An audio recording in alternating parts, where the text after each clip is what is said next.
vamos a resumir la primera parte del tercer capítulo, que ya realmente la incluí buena parte de lo que expliqué de que la forma de transformar, la idea de transformar, dijimos subyugar y transformar, es transformar la oscuridad en luz. Y por eso dijimos que no existe que el pecado es algo irracional.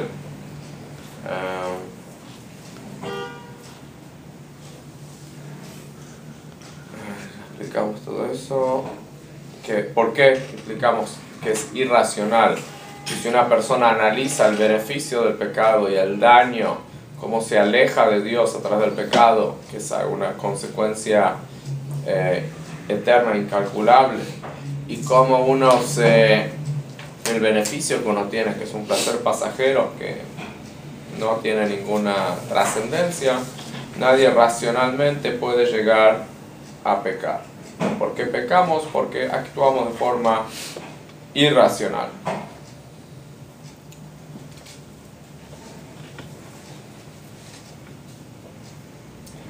¿Y por qué la persona actúa de forma irracional? Porque se acostumbra a seguir con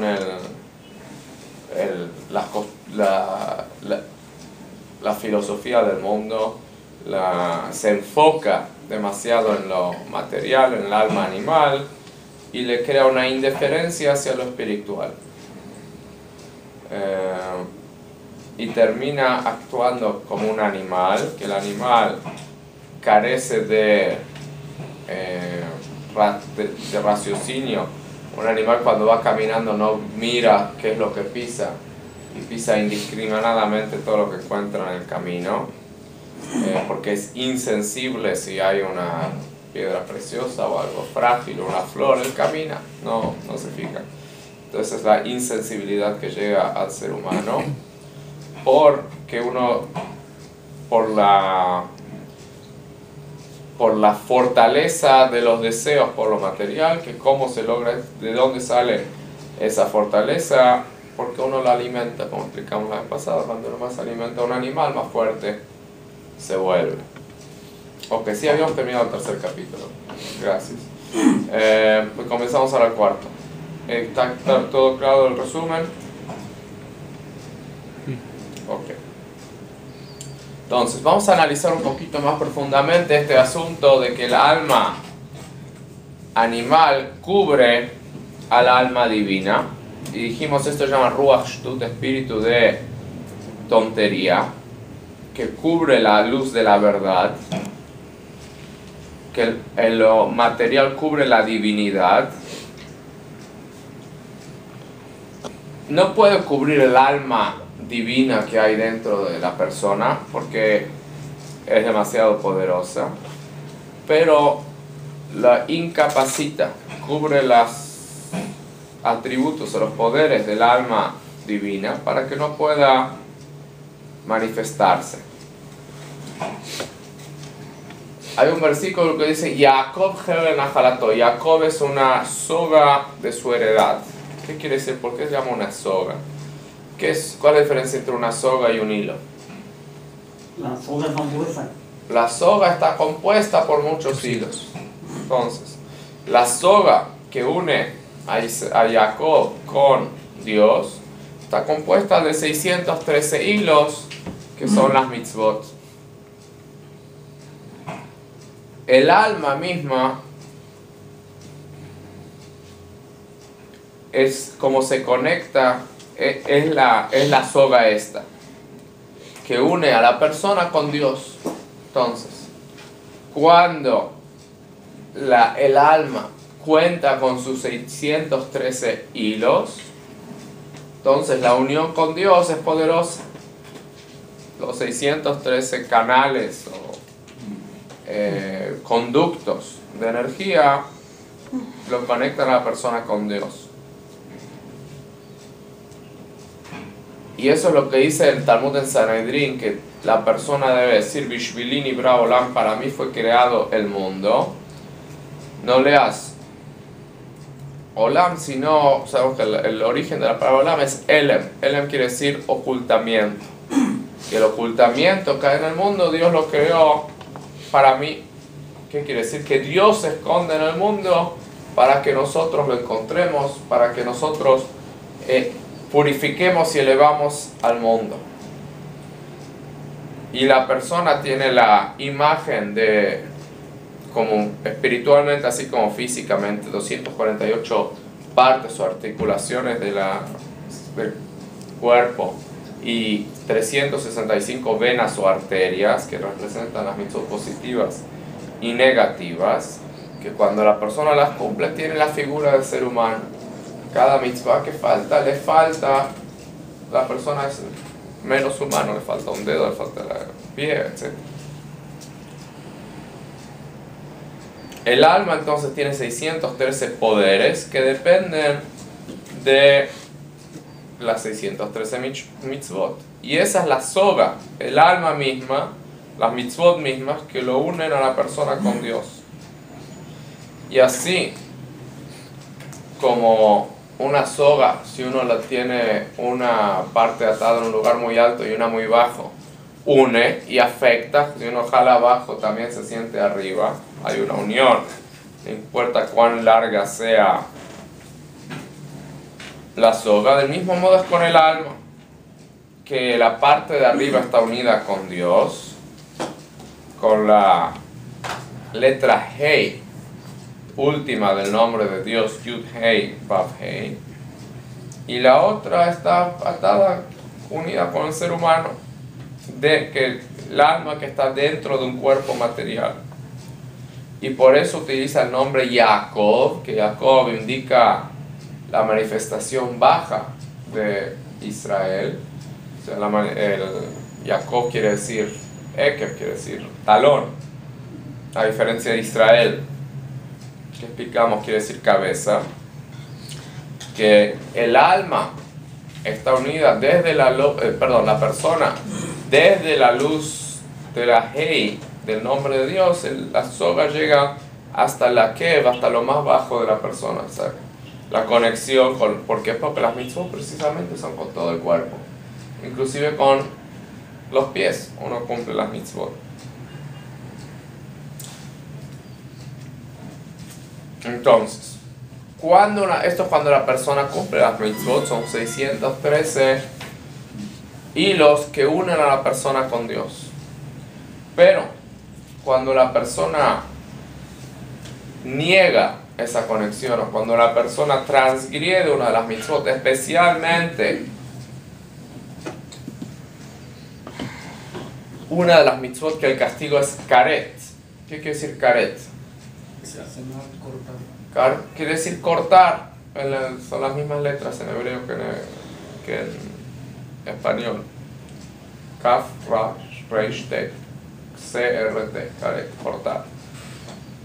O también exterminar se lo traduce. Entonces, ¿qué quiere decir? Que la persona corta esa conexión que hay con Dios. Es algo tan fuerte que ya no hay conexión. Como un hijo tiene muchas maneras de relacionarse con su padre, pero hay ciertas líneas, ciertas cosas que un hijo puede llegar a hacer que el padre dice, sabes que si haces eso te desheredo, ya no te voy a considerar como que eres mi hijo. No importa que el hijo le haga muchos otros favores, que le mande una tarjeta de Día del Padre y que le haga cualquier otro tipo de actividad, pero el padre le puso muy claro, esa línea si la cruzas ya no eres mi hijo. Entonces, del mismo modo, las mitzvot que son karet, como uno está cortando toda relación de la persona con Dios, y por eso está escrito que vuestros pecados separan entre ustedes y el Dios de ustedes. ¿Qué quiere decir entre ustedes y el Dios de ustedes? Quiere decir entre ustedes y Dios. Pero no, el Yehudi tiene dentro de sí un alma divina que es parte de Dios. Es el Dios que está dentro de ustedes. Cuando una persona hace una transgresión, está separándose a sí mismo de la divinidad que hay adentro de él mismo.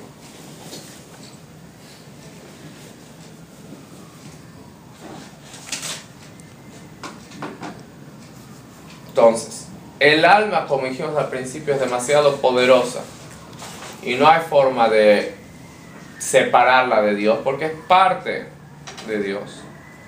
Pero nos separamos de nuestra propia alma a través de los pecados. Entonces, cuando es algo, como dijimos al principio, la clase pasada, algo muy extremo, que a la persona le dicen, bueno, tienes que hacer idolatría o te mato, la mayoría de los judíos dicen, mátame, no voy a hacer idolatría. ¿Por qué? Porque no hay forma de engañarse y decir, no puedo hacer idolatría y todavía estar unido con Dios. En esencia, nadie quiere separarse de Dios. El problema es que no nos damos cuenta cómo nos estamos separando de Dios a través del pecado.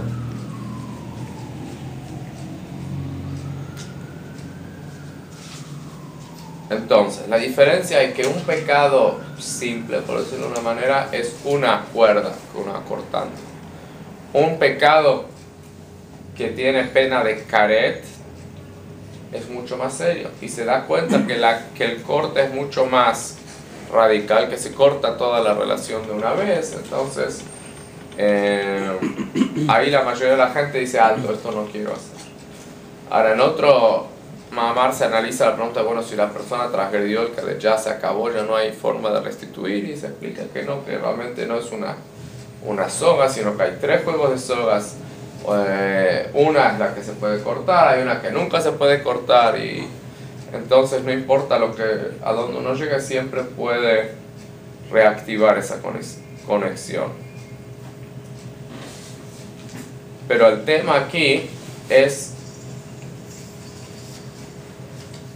que si un hijo tiene claro que no va a hacer algo que el papá lo desheredaría si hace tal cosa, por ejemplo, si se vuelve idólatra, está muy claro, sabe que el padre diría, ya no eres mi hijo.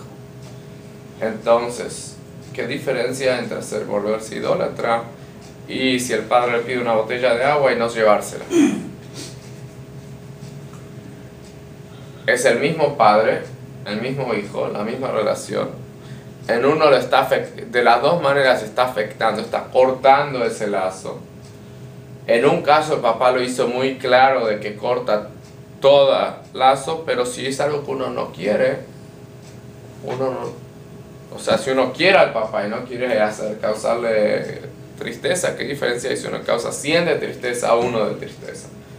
No tiene ninguna lógica. El 1 de tristeza también le debe doler a uno y no debe estar dispuesto a hacerlo. Entonces, el punto importante acá es estar consciente que con cada pecado uno está haciendo eso, está cortando su relación con la esencia de Dios. Y debilita en general todas las sogas, porque la soga está de 613. Realmente no hay diferencia si uno corta las 613 de una vez o si uno las corta las 613 una por una, el resultado es el mismo, la soga deja de unir. Pero nos engañamos y bueno, es una, quedan 612. Bueno, es una, quedan hasta que de las 613 una por una todas desaparecen. ¿Por qué? Porque el alma animal cubre al poder del alma divina y no siente como cada vez se va disminuyendo esa energía, también porque es algo paulatino. Entonces,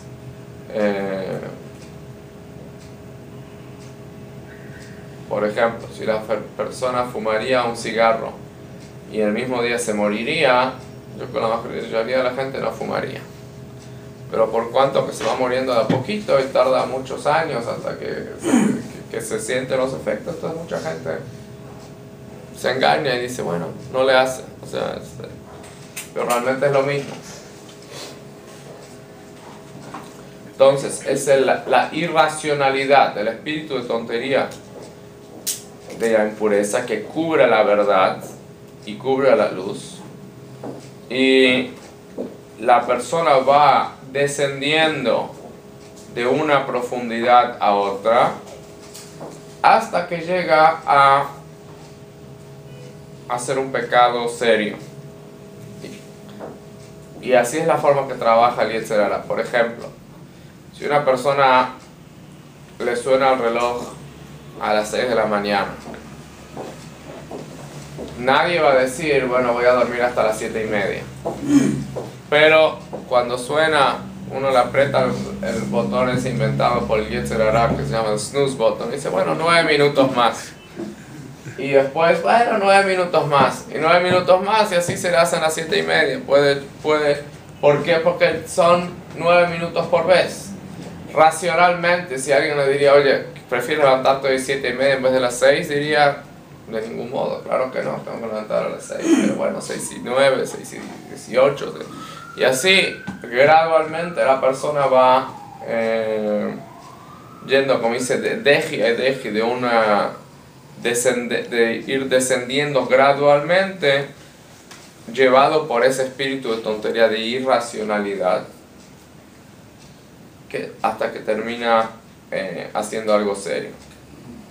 Entonces, en resumen, el cuarto capítulo explicó que el espíritu de tontería cubre los poderes del alma divina, y no al alma en sí, porque esa es indestructible, pero los poderes de ella, y destruye o cubre la conexión que hay entre la persona y Dios.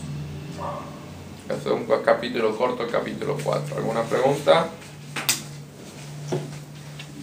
Sí. Hablar del 613, y sabemos que no los cumplimos, los que estamos acá en América, y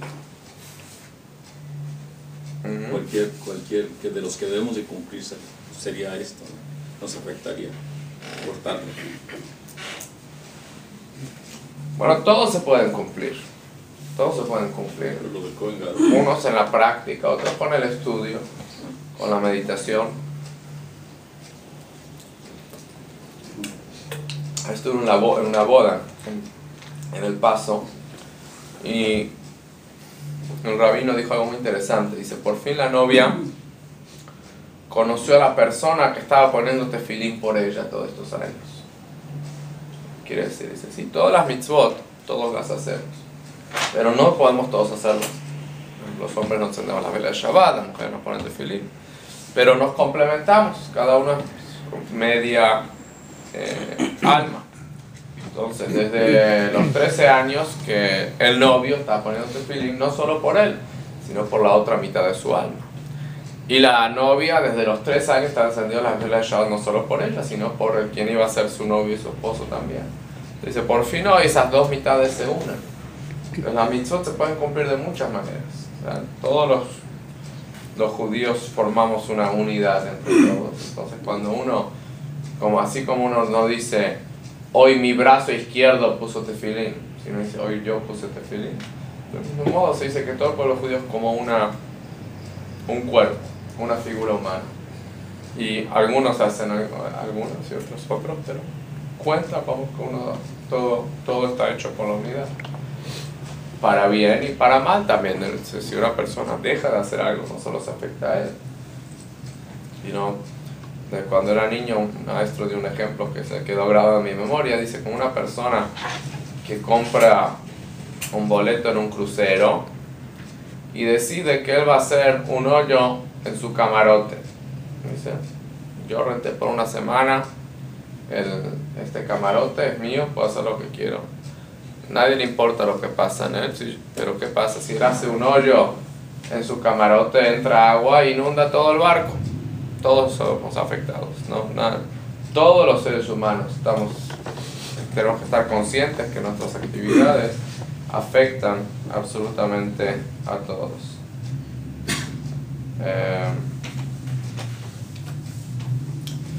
Entonces comenzamos el 5º capítulo. ¿Alguna otra pregunta? Sí. No, nomás no voy a mover. Que me siento como salero. Sí, son 613 hilos que nos unen y los rompemos, como en este caso no voy a hablar de mí, del hijo que idolatría y rompe hilos con el padre. Y la manera de conectarse, o sea, continuamente estamos conectando y desconectando hilos, los desconectamos por cumplir las mismas y los podemos conectar con el arrepentimiento, con la purificación y el fuego de toda la vida. Pero cuando uno corta, o sea, mientras quede un hilo de los 613 es más fácil atarlos, ¿no? O sea, si yo tengo una soga y están cortados, pero los hilos están a pocos centímetros, mientras quede uno que los une, todos los otros ahí andan y es más fácil unirlos. Pero si uno cortó todos, ya es mucho más difícil después. Entonces hay que tener mucho cuidado de no llegar a hacer eso. Maestro, el alma animal que cubre el alma divina proviene de cierto modo de los alimentos. ¿O tiene alguna relación con los el alma animal no proviene de los alimentos. El alma animal Dios nos la puso dentro de nosotros. Pero obviamente se fortalece a través de los alimentos. Y depende de lo con que uno se alimenta, esa va a ser el tipo de alma animal también, como, no el tipo, pero la manifestación del alma animal.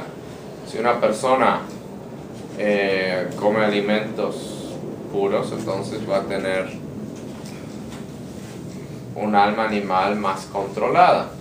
Si una persona come algo impuro, que tiene características malas, va a adquirir esas características y va a volverse más animal que persona. Porque realmente casi todas las personas comemos animales. Entonces el desafío es no uno volverse animal, sino transformar el animal en hombre. Pero no es fácil. ¿Alguien más tiene una pregunta? No. Sí.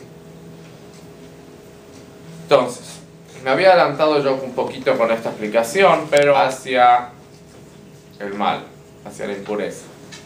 Pero también hay una desviación de la lógica, no hacia abajo, sino hacia arriba, para el bien. Y lo que es la locura o tontería de la santidad. Y en el Talmud da el ejemplo de Rabbi Yehuda Bar Ilai, que él hacía locuras de santidad, que él tomaba una rama de mirto, hagaz, y hacía payasadas, piruetas con ella frente a la novia. Y lo criticaban sus contemporáneos, decían, oye, un rabino no puede andar, no es un payaso, deja que los payasos hagan payasadas, tú compórtate con dignidad.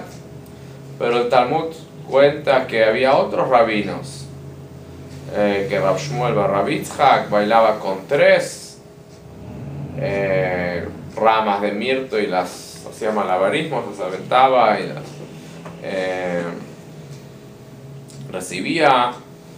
Y también a él los criticaron, pero cuando falleció había una columna de luz desde su cuerpo hasta el cielo, y aquellos que lo criticaron dijeron, wow, este era un hombre santo, tenía razón en lo que hacía, y lo que nosotros le criticamos, su locura o su tontería o su filosofía, su shitá, que es la palabra que dijimos antes de acacia, le sirvió, y Dios demostró que su forma de actuar era la correcta. Esta tontería o esta locura es algo que está por encima del raciocinio. Cuando uno peca está por debajo del raciocinio. Cuando una persona hace locuras de santidad está por encima del raciocinio, que es un nivel sumamente elevado y sumamente deseable. Y ahora vamos a analizar, como estamos hablando del matrimonio, algo muy interesante. El único idioma en que mujer es el femenino de hombre es hebreo. ¿Cómo se dice hombre en hebreo? Ish. ¿Cómo se dice mujer? Isha. Es el único idioma que yo sepa que mujer es el femenino del hombre, como que con ese idioma se creó el mundo, el universo, con ese idioma se escribió la Torah, y por eso tiene lógica la frase que Dios dice: te llamarás mujer porque del hombre fuiste tomada. En ningún otro idioma tiene ese sentido. Entonces, ¿qué es lo que tienen en común estas dos palabras? Ish y Isha. Una es Aleph Yud Shin, la otra es Aleph Shin Hei. Lo que tienen en común es la palabra Esh. Esh quiere decir fuego. El hombre tiene la Yud, que simboliza la Jochma, la sabiduría, y la mujer tiene la Hei, que simboliza la Binah, el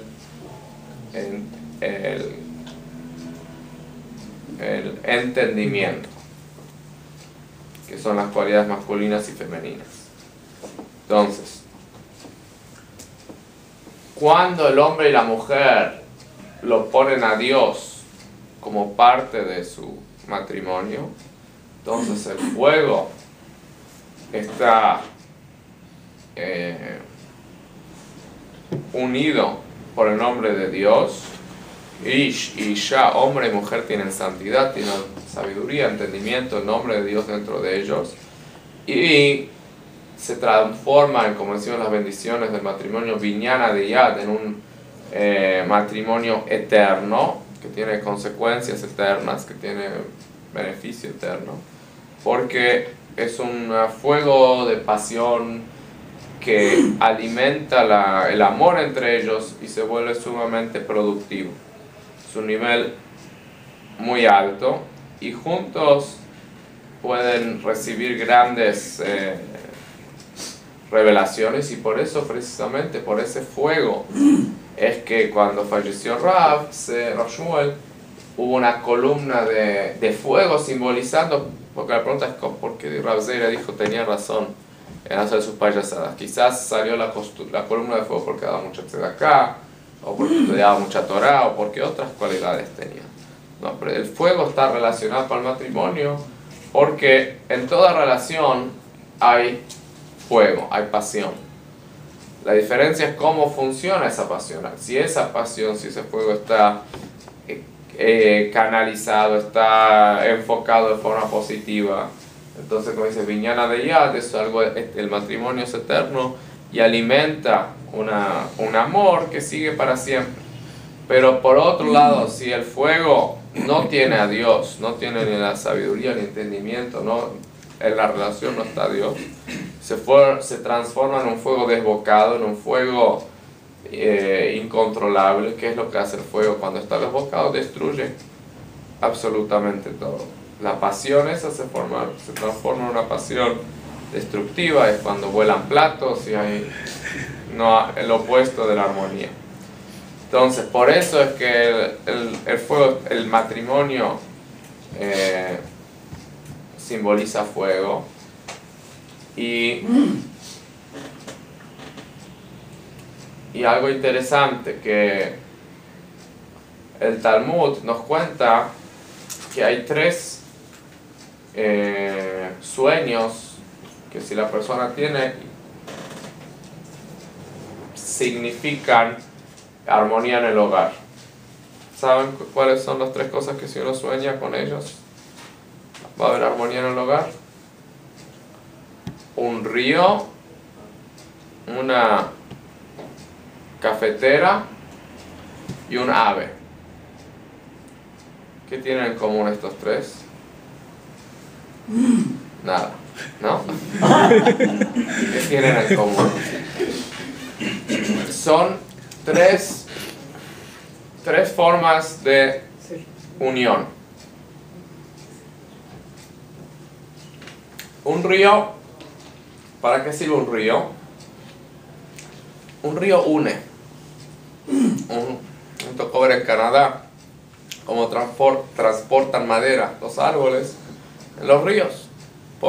Atan las maderas, las ponen en el río y forma muy barata de transporte. El agua la lleva, van desde el bosque a la ciudad, ya llegan a la ciudad, a la fábrica, se hacen mesas, se hacen sillas y no se gasta ni en gasolina ni nada, ni en transporte, solito.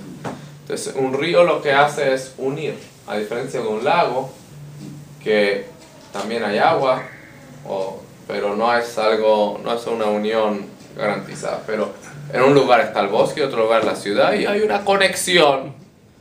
¿Qué quiere decir? Es un nivel muy básico de Shalom Bayit, de armonía en el hogar, que hay una buena comunicación. Una cafetera, ¿qué es lo que logra? El agua y el fuego son opuestos. Uno extingue al otro. Pero imaginen que esta es la cafetera, la lleno de agua y la pongo sobre el fuego calienta el agua y el agua no apaga el fuego, gracias a que está la cafetera. Entonces la unión se vuelve más productiva. Es cuando el hombre y la mujer naturalmente tenemos características distintas y hasta opuestas, como dice Ezer, que Nectoala en una ayuda frente a él o en su contra, que somos opuestos. Pero a través del matrimonio, un buen matrimonio, puede haber no solo comunicación, sino hay una productividad, hay una unión que juntos logran llegar a una meta. ¿Qué es el pájaro? El pájaro no es ni como el río ni como la pava, es un nivel de armonía mucho más alto. ¿Por qué? Porque el pájaro en sí une a los cielos y la tierra. El pájaro es un animal, el ave es un ser que tiene tanto la capacidad de caminar sobre la tierra como volar sobre los cielos. Como uno, no como la cafetera, que por un lado está el agua, por otro el fuego y tiene que haber un metal que lo divida, sino que el cuerpo del pájaro tiene esa perfección, que es el nivel más elevado de armonía en el matrimonio. Pero los tres son buenos. Nadie se casa y al día siguiente es como un pájaro. Es algo que toma años o décadas a veces llegar a ese nivel de armonía de los dos ser uno. Pero la idea aquí es que el fuego simboliza el matrimonio, como el caso de la pava, de la cafetera, que es un fuego en que la pasión, cuando está canalizada y Dios es parte de ella, se vuelve, como dice Viñana de Yad, algo eterno, es una pasión que no disminuye.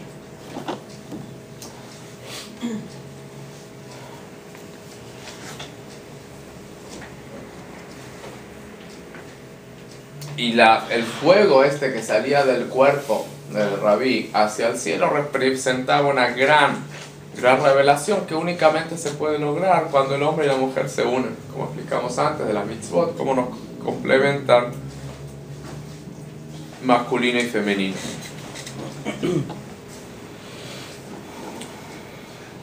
Para elaborar un poquito más de esto, como está en la perashá nuestra semana, Dios es incomprensible y no hay forma racional de comprender o relacionarse con Dios, porque está muy por encima de nuestra mente y de nuestro entendimiento.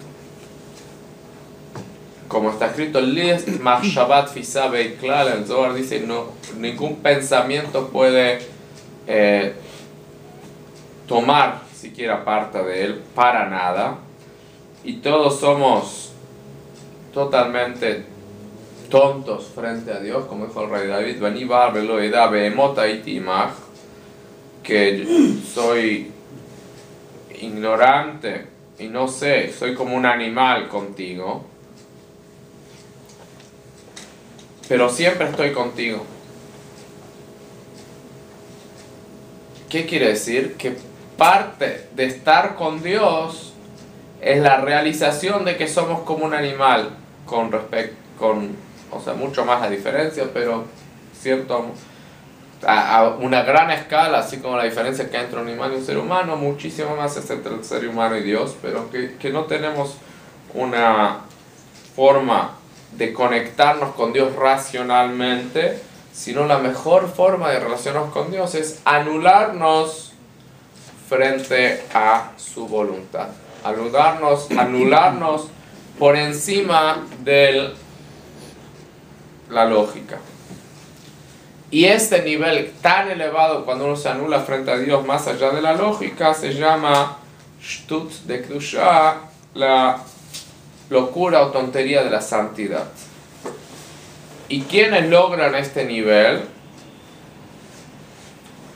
Los profetas.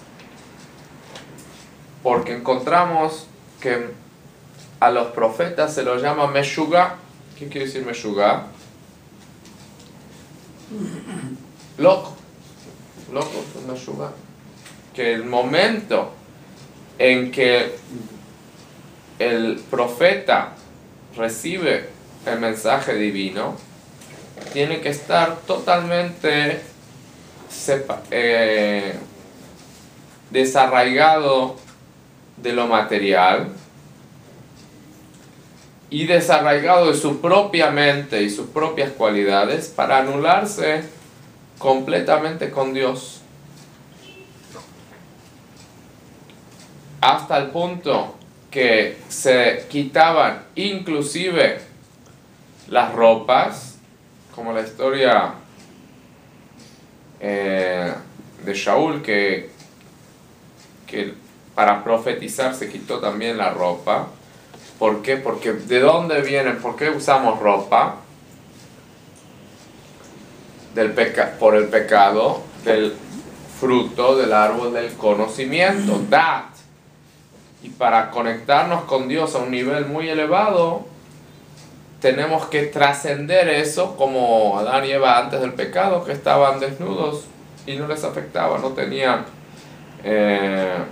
vergüenza, porque fue un invento, las ropas después del pecado. ¿Y qué fue la consecuencia? ¿Cuál fue el problema del árbol del conocimiento? El sentimiento de la mezcla, como dice, que era del bien y del mal. Y ahí es que se dieron cuenta de que estaban desnudos y se dieron cuenta de que existe, tomaron, no se dieron cuenta, tomaron una percepción de mezclar el bien con el mal, que hasta ese momento no había tal cosa. Entonces, el profeta, para poder profetizar, tenía que salir de todo nivel racional, y por eso se llamaba loco. ¿Qué es un loco? Una persona que no actúa de forma racional. Ahora, ¿actuar de forma racional es buena?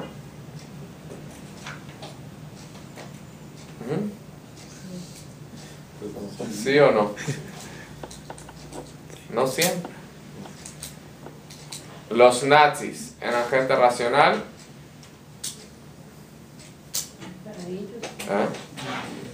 No eran locos, eran gente racional, eran gente muy efectiva en su maldad, en lo que hacían. Actuaban de forma muy racional. El problema es que su raciocinio no era correcto, no funcionaba bien, pero no puede decir. De forma irracional hubiera sido si querían matar a 6 millones de personas con cucharas, a cucharazos. Eso hubiera sido irracional, pero con cámaras de gas fue algo muy racional. ¿Que era malo que hacían? Obviamente era de las peores maldades que existían en la humanidad, pero racional no se puede decir que no era. Entonces, el raciocinio no siempre es bueno. A veces es bueno si está guiado por una inteligencia buena. ¿Cuál es la única inteligencia que está garantizada para ser buena? La inteligencia divina. Entonces, naturalmente no podemos conectarnos de una forma absoluta con la inteligencia divina. Por eso tenemos a veces que alejarnos, salirnos de nuestra propia raciocinio para poder usar el raciocinio divino, anularnos frente a la voluntad divina. Llegué tarde. ¿Seguimos unos minutos más? Sí, ¿Sí? Ok.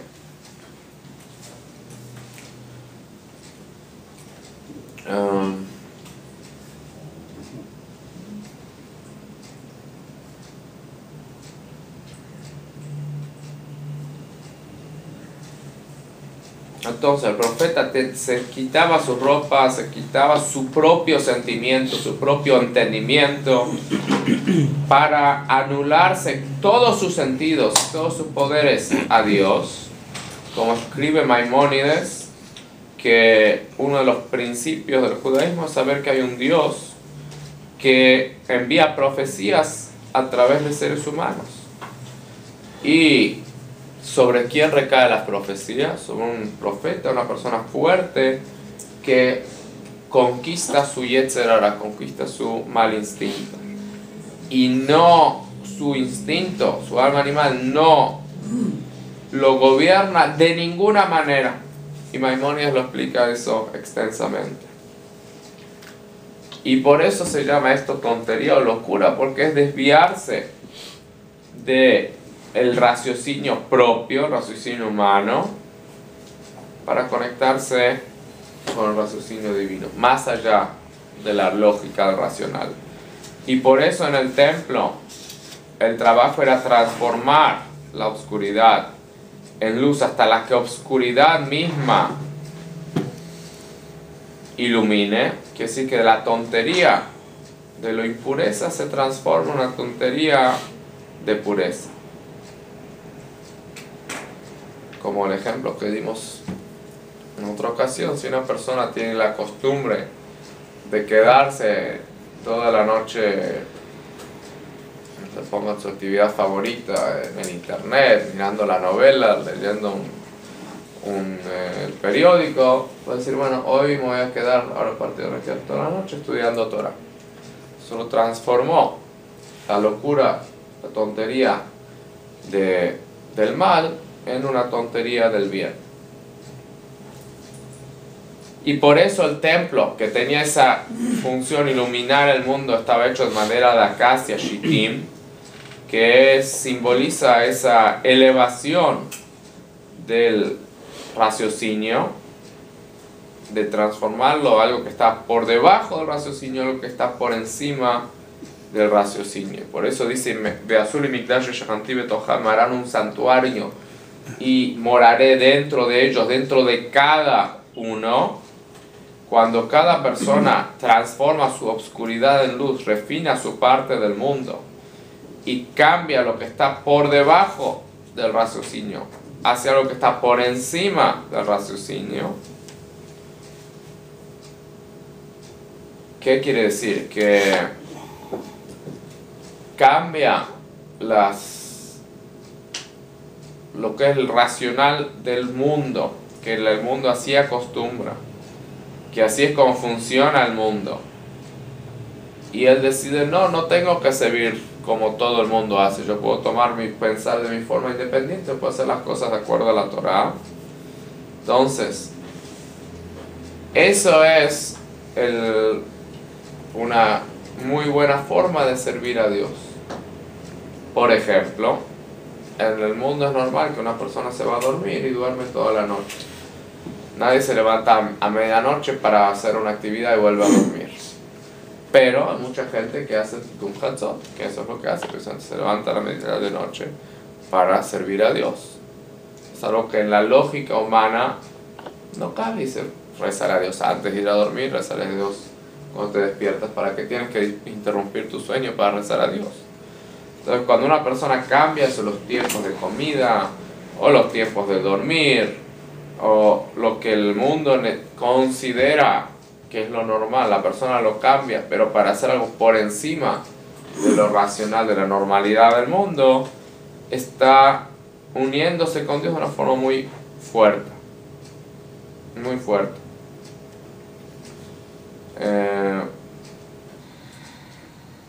Y para dar un ejemplo,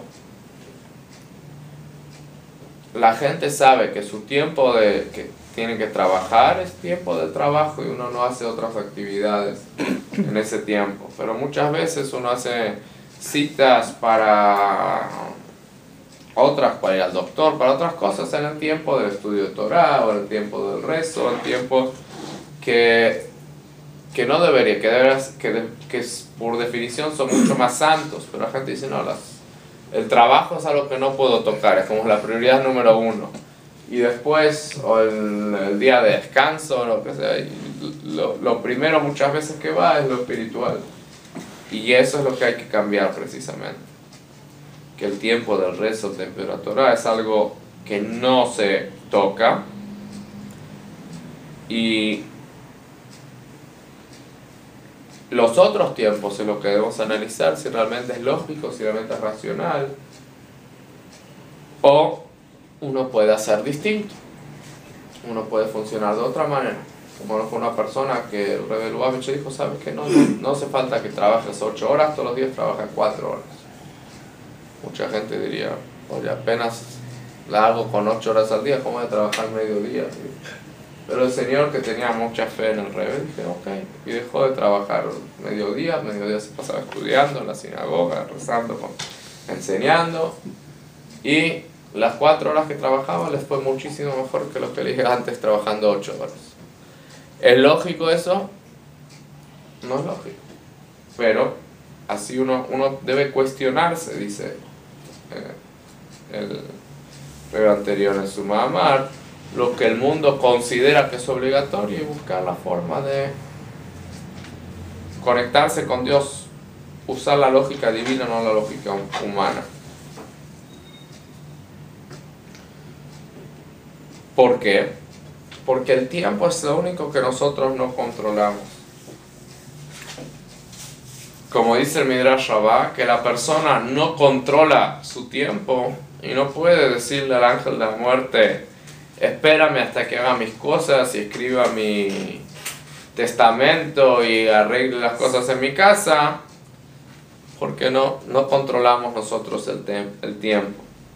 Entonces, no podemos dedicar nuestro tiempo a algo vano y dejar de lado lo que es sumamente importante.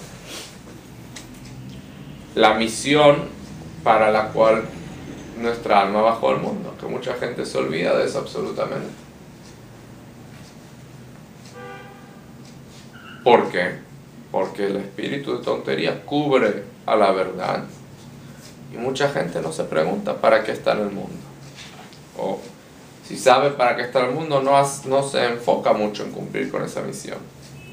Entonces dice, este servicio es transformar la filosofía mundana y dedicar tiempo, que lo principal de la persona sea el estudio de la Torah, el cumplimiento de las mitzvot, y a través de eso Dios reside dentro de cada uno. ¿Por qué? Porque ilumina la luz del alma divina dentro de cada uno de nosotros, y uno transforma la impureza y la oscuridad a través de debilitar al alma animal, quitarle sus intereses, y a través de eso revela la presencia divina en todos los mundos. Entonces, de acuerdo a lo que está diciendo el Mahamar, es que cuando la persona no debe seguir la lógica humana, la lógica mundana, sino buscar relacionarse con Dios de una forma, seguir la lógica divina, y a través de eso uno va a encontrar a Dios en todo lo que uno hace, iluminar con la luz más elevada, que es la luz que rodea. Entonces, resumiendo el 5º capítulo que acabamos de terminar, explicamos que las maderas de acacia, shtut, shitim, simboliza la desviación y la filosofía de locura, pero buena, por encima de la lógica, no por debajo de la lógica. así como el profeta que se tenía que quitar toda relación con el mundo como lo conocemos, que inclusive las ropas tenía que quitarse. Quiere decir, la idea de la mezcla del bien y el mal tenía que tener clara la separación. Y a través de eso se transforma la tontería de lo material en tontería o locura de santidad. En vez de estar debajo de la lógica, estar por encima de la lógica. Y eso es el motivo para que Dios nos puso en este mundo, para que tomemos la óptica divina y no la óptica humana. Esto es la primera parte del Mahamar. El Mahamar son 20 capítulos. Vimos la primera parte, son 5. Si Dios quiere, la próxima seguimos con el capítulo 6.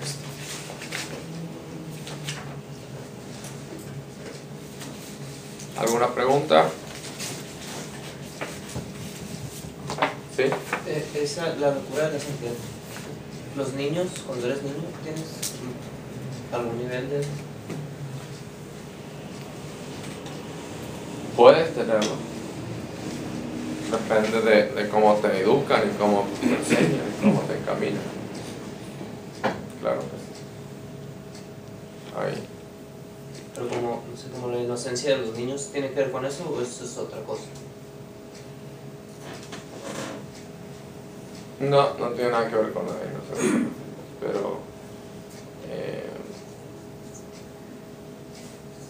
por ejemplo, un niño hace poco en nuestra sinagoga, para su bar mitzvah le regalaron dinero. Tenía una buena cantidad de dinero. Cuando llegó Yom Kippur, se estaban vendiendo distintos honores.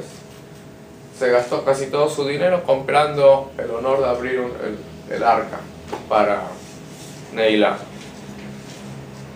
Un niño de 13 años que se gaste $1000 por algo que es pasajero, o sea que abrió por media hora el arca y lo cerró. Se podría haber comprado un iPad, un Nintendo y no sé qué más, y le sobraba dinero. Entonces dice, qué locura que hizo este niño. O sea, que podría tener miles de horas de satisfacción con los juegos electrónicos o golosinas, se podría comprar lo que sea, y en media hora se desperdicia en algo no tangible. Pero obviamente ese niño tuvo una educación que le dice, bueno, no es ni el iPad ni el Nintendo lo que realmente cuenta en la vida, sino esa media hora que abriste el arca y tuviste Neilá, una relación intensa con Dios, vale más que cualquiera de los placeres materiales. Un niño lo puede hacer, pero la mayoría de los niños no actúan de forma irracional, por debajo de la lógica, no por encima de la lógica. Pregunta de rezo. En el rezo de la repetición del Hazán de la Amidá, ¿qué tanto debe esperar para que los varones terminen, cuando termina el Hazán? Eso es un tema difícil, porque creo que no sé si lo hablamos aquí en alguna ocasión, que es muy importante el respeto a la comunidad. O sea, no se puede hacer esperar demasiado a la gente, ni tampoco se puede empezar la repetición cuando la gente todavía no terminó. Entonces, por lo general, hay una persona que es encargada, o el gabay, o el rabino, o algún que es el que hizo el Hazán ya. En algunas sinagogas lo hacen por tiempo. Por ejemplo, me toca hasta que lo anuncian, dicen, ahora vamos a hacer una mirada de 10 minutos. Entonces la gente dice, bueno, rezo, porque si uno no sabe, dice, bueno, quizás empiezan la repetición en 5 minutos, me apuro y para nada, porque voy a estar esperando 5 minutos sin hacer nada. o si uno se toma demasiado tiempo y tiene que empezar la repetición, o se va a perder, o lo necesitan para que diga amén, o se va a perder él mismo de decir la Kedushá, otra cosa importante. Entonces, por lo general, se va tras la mayoría de la comunidad. Cuando la mayoría de la gente terminó, se comienza la repetición. Para balancear el valor del tiempo de la comunidad.